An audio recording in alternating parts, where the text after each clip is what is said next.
হৃদয়ী শরীরে তোমারে নিভে শুকানল, বিভু দেহে হৃদে বল, আমায় এই বল দাও, আমি যেন তোমার একাগ্র হৃদয়ে স্মরণ করতে পারি।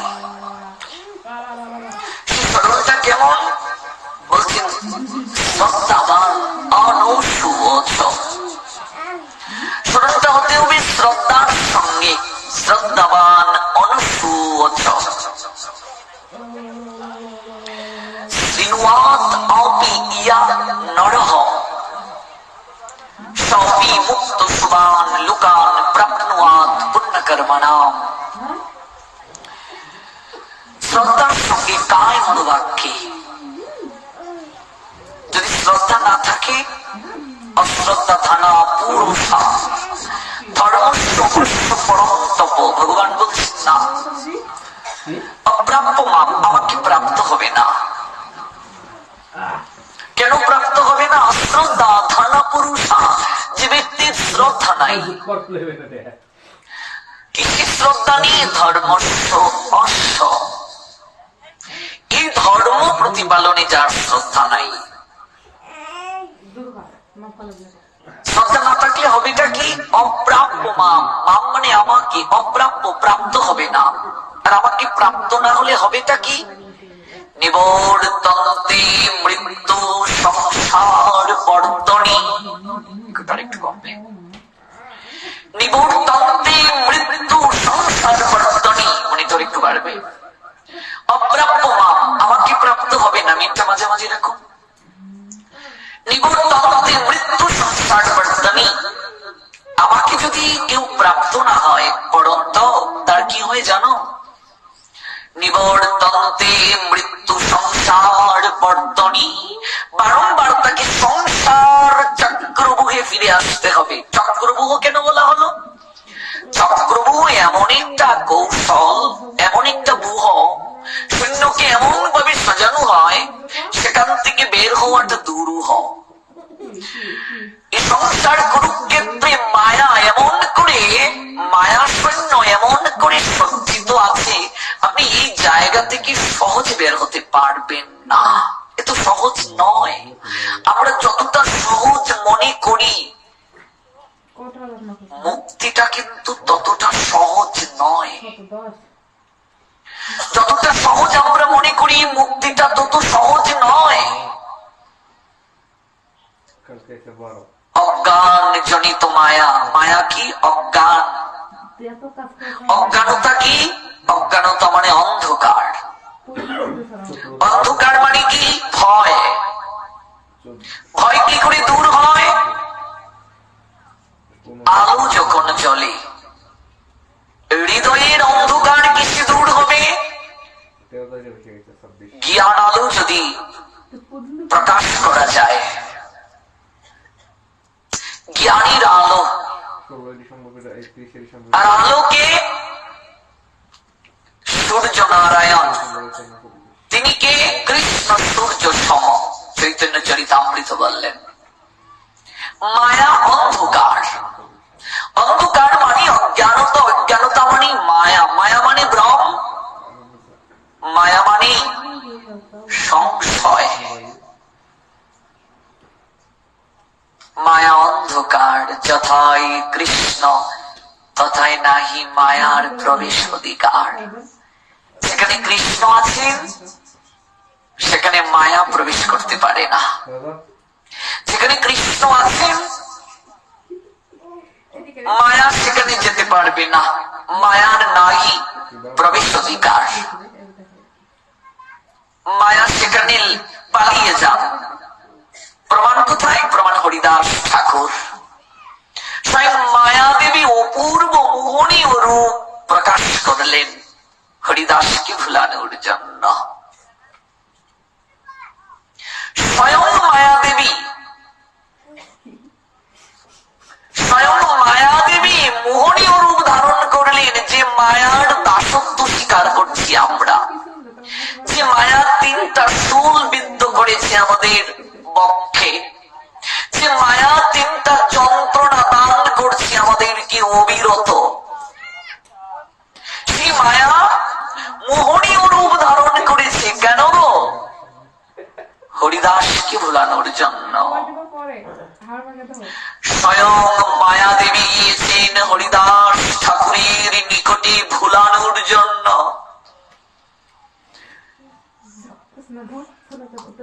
কায় মনোবাক্যে হরি নামে তন্ময় হরিদাস ঠাকুর, যে মায়ায় দেবর্ষি নারদ ভুলে গেলেন। গোবিন্দকে প্রতিজ্ঞায় রেখে গেলেন, গোবিন্দ প্রভু আমার, তুমি একটু একটু অপেক্ষা করো, আমি যাচ্ছি জল নিয়ে আসব। গোবিন্দ অপেক্ষায় রইলেন। দেবর্ষি গিয়েছেন জলানয়নের জন্য। জলানয়ন করতে গিয়ে দেবর্ষি নারদের 12টা বছর কেটে গেল। কত বছর? 12 বছর।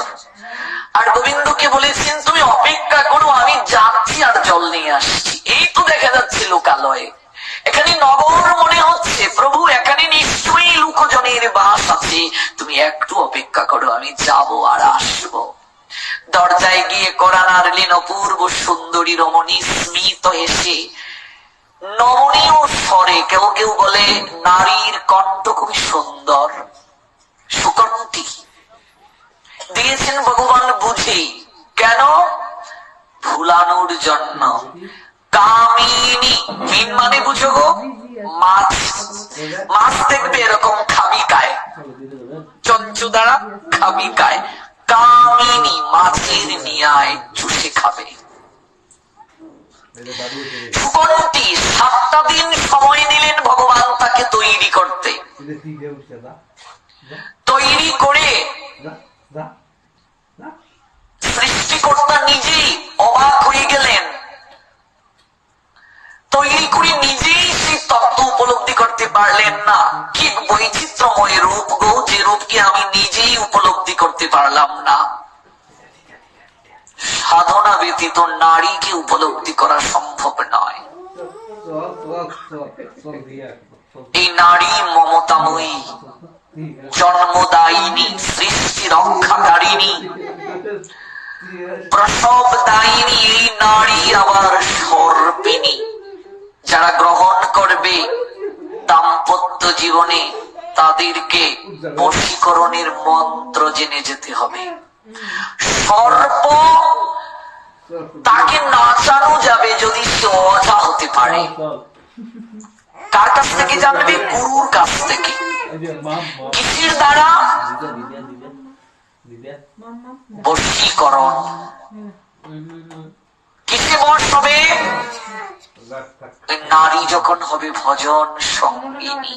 হরিবল। কিন্তু বাস্তবে হচ্ছে কি, আমি করছি কি? সজ্জার সঙ্গিনী। যার কারণে আমি আমার দেহ সম্পদ বিনাশ করে নিজেই হারিয়ে যাচ্ছি অকুল পাথারে। স্মিত হেসে দাঁড়ালেন, অপূর্ব রূপ, মুগ্ধ হয়ে গেলেন।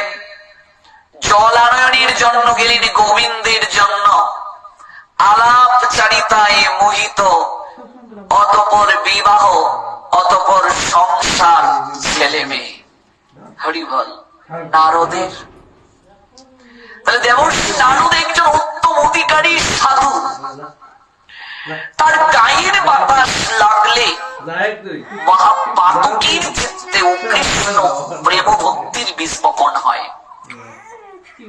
তাহলে নারদকে ভুল কাজ করতে পারেন? কস্মিক কালেও নয়। বলে কেন?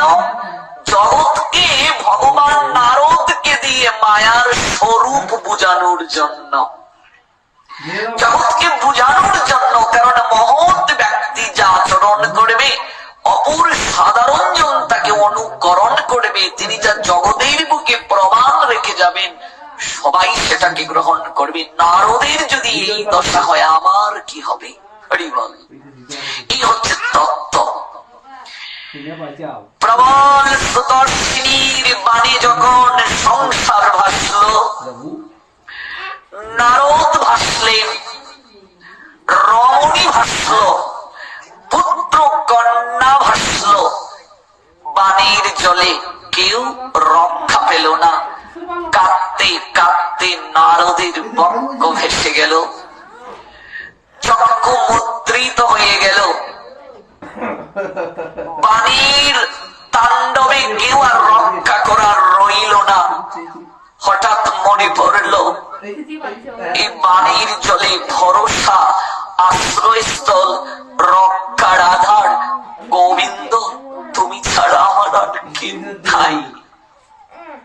বড্ড দেরি হয়ে গেল গো গোবিন্দ, তুমি ছাড়া আমার আর কেউ নেই। প্রভু তুমি আমায় রক্ষা করো।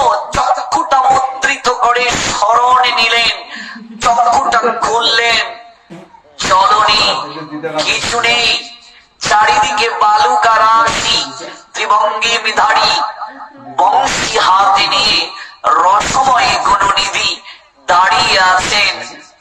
নারদ, তোমার বুঝি এখনো জলানয়নের সময় হয়নি? তুমি না আমায় অপেক্ষায় রেখে গিয়েছিলে, আমায় তুমি তৃষ্ণা নিবারণ করবে। 12টা বছর কেটে গেল। নারদ বলছেন, প্রভু চলো, প্রভু আপন নিকেতনে যাই, চলো আপন নিকেতনে যাই। তুমি ছাড়া আমার আর কেউ নাই। চলো চলো চলো প্রভু, চলো প্রভু আপন নিকেতনে যাই। এরই নাম মায়া। সেই মায়া মোহনীয় রূপ ধারণ করে গেছেন হরিদাসের নিকটে। যে মায়ায় ত্রিজগৎ সংসার মোহিত, যে মায়াবান কামবাণে সকল দেবগণ মোহিত, সেই মায়া দেবী স্বয়ং গিয়েছেন আজ হরিদাসকে মোহিত করার জন্য। প্রসঙ্গ কি? কৃষ্ণ সূর্য সম, মায়া অন্ধকার। যথায় কৃষ্ণ আছেন তথায় নাহি মায়ার প্রবেশ অধিকার। কৃষ্ণ আছেন কোথায় তাহলে? কৃষ্ণ আছেন কৃষ্ণ কথায়, কৃষ্ণ আছেন কৃষ্ণ নামে। তাহলে কৃষ্ণ কথা যেখানে, কৃষ্ণ নাম যেখানে, কৃষ্ণ কথা যে ভক্তের বদন দ্বারা সরে, মায়া কখনো তাকে আক্রমণ করতে পারে না। যদি করে, কৃষ্ণ কথার সঙ্গে নিয়ত বসবাস করার যোগ্যতা সে লাভ করে নাই। হরিদাস ঠাকুরকে মায়া দেবী মোহিত করার প্রয়াস করে ব্যর্থ হয়ে গেলেন। মায়া দেবী স্বরূপে ফিরে আসলেন। মায়া স্বয়ং প্রণতি দিলেন হরিদাস ঠাকুরকে।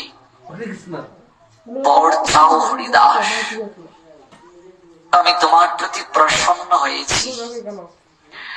হরিদাস ঠাকুর বললেন, দেবী আমার নিজের জন্য কিছু চাওয়ার নাই, তুমি এই বর দাও, এই নামের যারা আশ্রয় নেবে, নামার নামই তো অভেদ, এই কথার যারা আশ্রয় নেবে, তুমি এই বর দিয়ে যাও দেবী, তুমি কখনো তাকে বিপদগামী করবে না, তুমি তাকে কৃপা করবে, মানে রাখবে। চণ্ডী একটা কথা বলেছে আমাদেরকে, একটা শ্লোক বলেছে, তুমি প্রসন্ন হলেই যে পৃথিবীতে মুক্তি লাভ করতে পারে। তুমি কে? মায়া দেবী। মায়া দেবী যদি প্রসন্ন না হন, পৃথিবীতে কেউ মুক্তি লাভ করতে পারে না। যত সহজ বলছি, এই সংসারের বন্ধন থেকে বের হওয়া এত সহজ নয়। গীতার কর্মযুগটা এত সহজ নয় গো মা, এত সহজ নয়। আমি তো ক্রেডিটটাই গোবিন্দকে এখনো দিতে পারি নাই। তার সন্তুষ্টির জন্য কর্ম করব দূরের কথা। আজ থেকে এমন করে অভ্যাস করতে হবে মা। যদি কেউ প্রশ্ন করে সন্তান কজন, আমরা উত্তর দিই 2 ছেলে 1 মেয়ে, 1 ছেলে 1 মেয়ে, 1 ছেলে 3 মেয়ে, 3 মেয়ে 2 ছেলে। কিন্তু আজ থেকে অভ্যাস করতে হবে, আমার নয় গোবিন্দের দান 1 ছেলে 1 মেয়ে। পারবো কিনা সে কথাটা বলতে? আমার নয়, গোবিন্দের দান, 2 ছেলে 1 মেয়ে। ভগবান সবচেয়ে বেশি কষ্ট পান কখন? আমি যখন বলি আমার সন্তান। ভগবান তখন মৃদু হাসেন আর অভিমান করে, নরে তোর কি এমন করে হলো রে? তুই না নগ্ন হয়ে গিয়েছিলে, রে তুই না নগ্ন হয়ে ফিরে আসবে রে, যা কিছু আমি তো তোকে দিলাম, তোর কি করে হলো রে? সন্তান, সেটা কি করে তোর হলো? আমি না তোকে আমানত রূপে দিলাম, আমি না তোকে দেখাশোনা করার দায়িত্ব দিলাম, তোর কি করে হয়ে গেল? আজ থেকে অভ্যাস করতে হবে, আমার নয়, গোবিন্দের দান। 2 ছেলে 1 মেয়ে, যার যত সন্তান, সর্বপ্রথমে প্রারম্ভিকায় ক্রেডিটটা দিতে হবে গোবিন্দকে, গোবিন্দের দান। সংসারে সদস্য কজন? আমরা বলি 4 জন, 5 জন, 6 জন ইত্যাদি ইত্যাদি, কিন্তু আজ থেকে আমাকে এটা বলতে হবে যে আমার সংসারের সদস্য 6 জন। যদি 5 জন সদস্য হয়, আজ থেকে গোবিন্দকেও আমার ঘরের একজন ভাবতে হবে, গোবিন্দ আমার ঘরের একজন সদস্য, আমার নয়। গোবিন্দের দান সন্তান পরিচয় দেওয়ার পূর্বে বলতে হবে। পরিবারের সদস্য কজন বলতে গেলে গোবিন্দকেও আমার পরিবারের একজন সদস্য ভাবতে হবে। আমি ভাবতে পারছি না বলে আমার দুঃখ। যতদিন ভাবতে পারবো না, ততদিন যাবৎ আমার এই যে দেহ ধারণ করা, এই দেহ ধারণ কখনো আমাকে নিত্য দেহ প্রাপ্তির পথে সহায়তা করবে না, বন্ধনে আবদ্ধ করবে। কারণ ভগবান নিজে বলছেন, ইয়াতু এতদপ্য সুয়ন্তন অনুতিষ্ঠন্তি মেমতম সর্বজ্ঞান বিমূঢ়ান্তান বিদ্ধি নষ্টান ও চেতসঃ। 3য় অধ্যায় 32 নম্বর শ্লোক। যারা মাৎসর্যবশত আমার এই উপদেশ পালন করে না, তাদের সমস্ত জ্ঞান ভ্রষ্ট বলে জানবে তুমি অর্জুন। ওরা বিমূঢ়, ওরা পরমার্থ লাভের সকল প্রচেষ্টা থেকে বঞ্চিত, ওদেরকে ভ্রষ্ট বলে জানবে। কারণ একমাত্র আমার প্রীতিবিধান করার জন্যই তোমাকে অর্জুন কর্ম করতে হবে, তা না হলে এই কর্ম জড়জগতের বন্ধনের কারণ হবে। হে কুন্তেয়, তুমি আমার সন্তুষ্টি বিধানের জন্য সকল কর্মের অনুষ্ঠান করো, এইভাবে তুমি সর্বপ্রকার বন্ধন থেকে মুক্ত হয়ে অবশ্যই অতি অবশ্যই আমার নিকটে ফিরে আসবে, তাতে কোনো সন্দেহ না।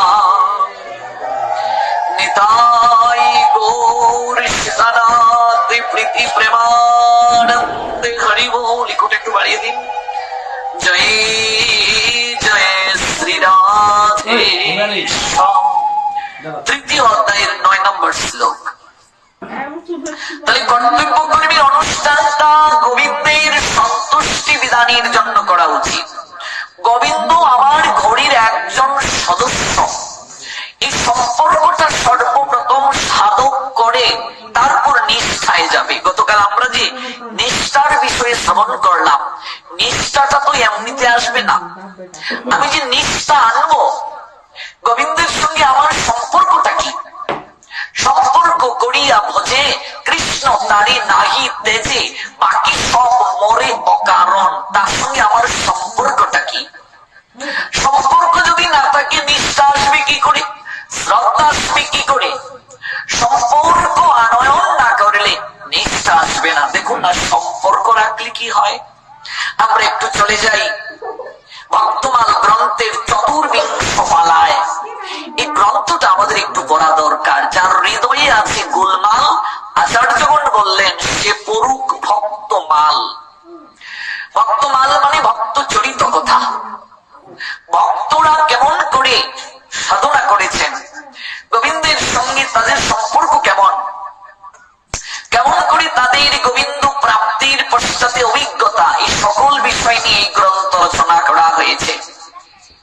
আচার্যগণ সিদ্ধান্ত দিলেন হৃদয়ী গোলমাল যার আছে তার এই গ্রন্থটা পড়া দরকার।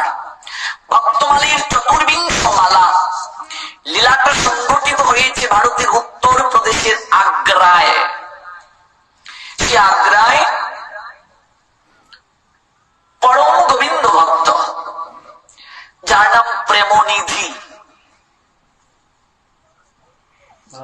গোবিন্দ তার ঘরের একজন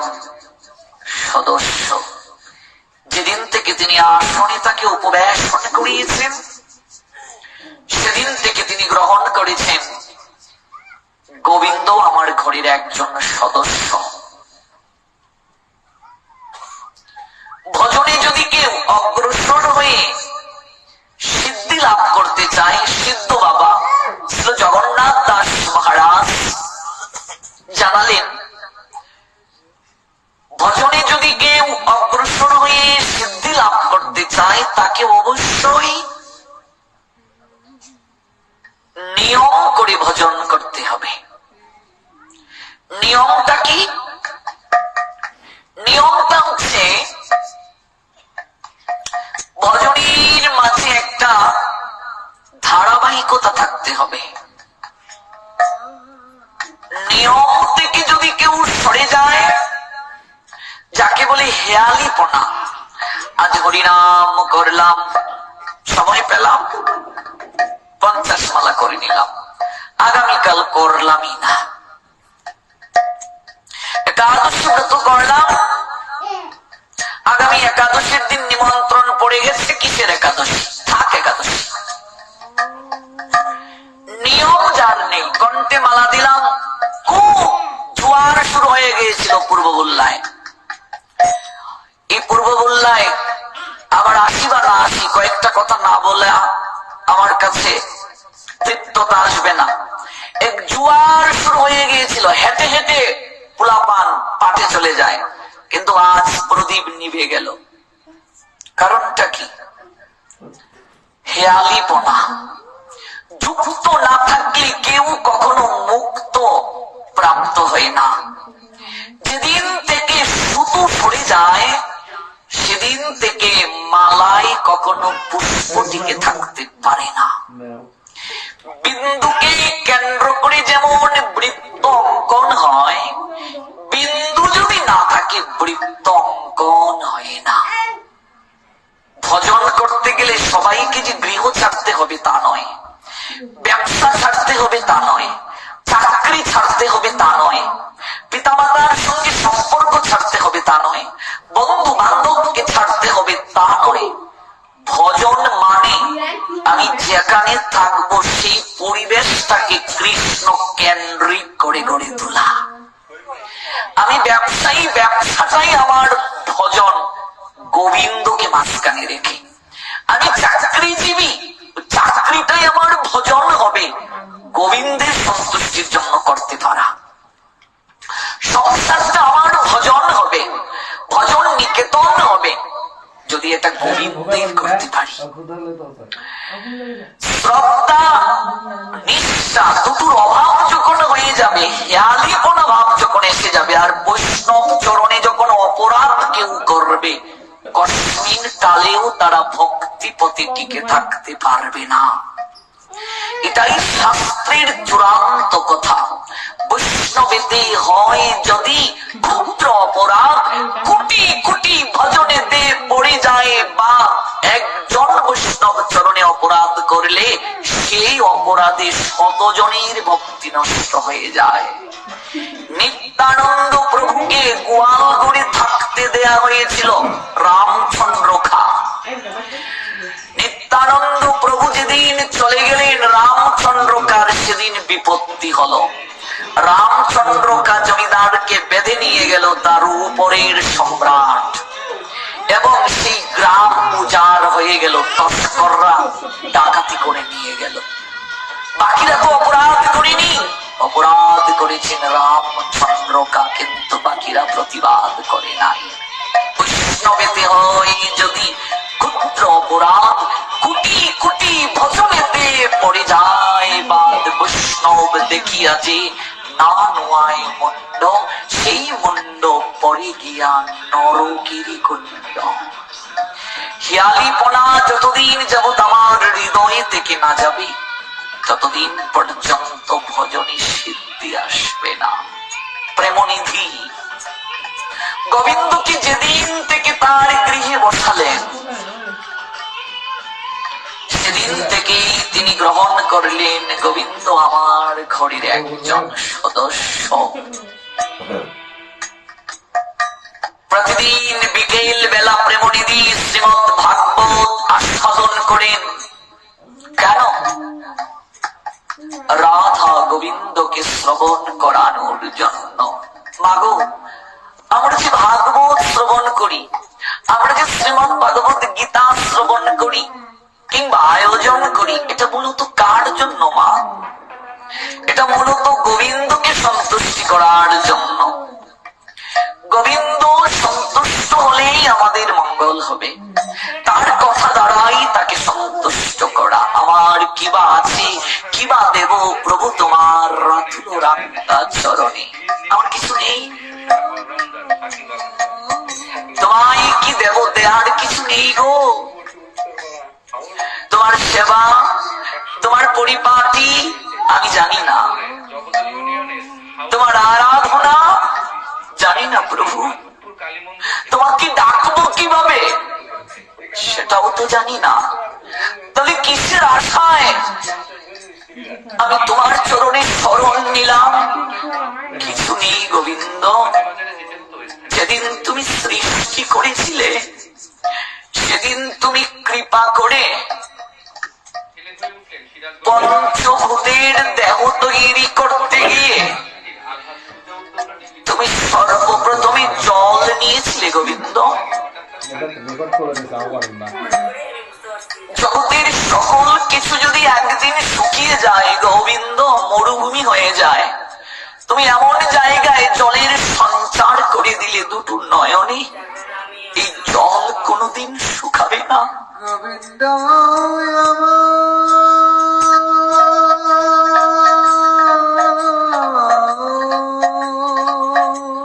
একটাই সম্বল, তাই তো শরণ নিলাম তব চরণে। জানো কি? তা হলো নয়নের জল। তাও তো দিতে পারি না, মা বাবা ভাই বন্ধু স্বজনের বিরহে কাঁদি, কিন্তু তোমার জন্য তো পারলাম না গোবিন্দ। দেখেছি আমরা উদ্ধব যেদিন সংবাদ নিয়ে গিয়েছিলেন ব্রজপুরে, নন্দ মহারাজের ক্রন্দন দর্শন করে উদ্ধব সেদিন নন্দ মহারাজকে শাস্ত্রীয় জ্ঞান দ্বারা তার গুড় কাটানোর চেষ্টায় রত হয়েছিলেন। আপনি যার জন্য কাঁদছেন সেই কৃষ্ণ আপনার পুত্র নয়, সে জগতের ঈশ্বর, স্বয়ং জগদীশ্বর ভগবান।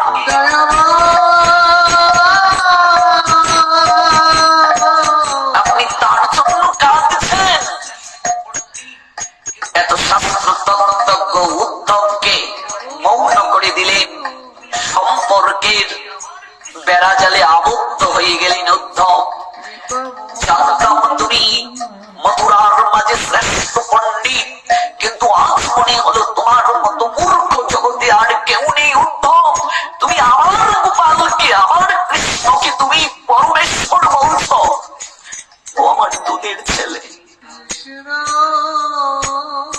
ও 10 বার খায়, হাড়ি ভেঙ্গে দেয়, ননি খায়, বানরদেরকে খাওয়ায়, দদি দ্বারা সকাদের গালে ফুটে দেয়, মায়ের হাতের লাঠি দেখে থর থর করে কাঁপে, কর্ণ ধরে ক্ষমা চায়, মাগো এবারের মতো ছেড়ে দাও না, আর কোনদিন ননি চুরি করবো না। কুবরে লেফটে চাওয়া পাদুকা ধুয়ে মাথায় করে এনে আমার পাশে দাঁড়িয়ে বলে,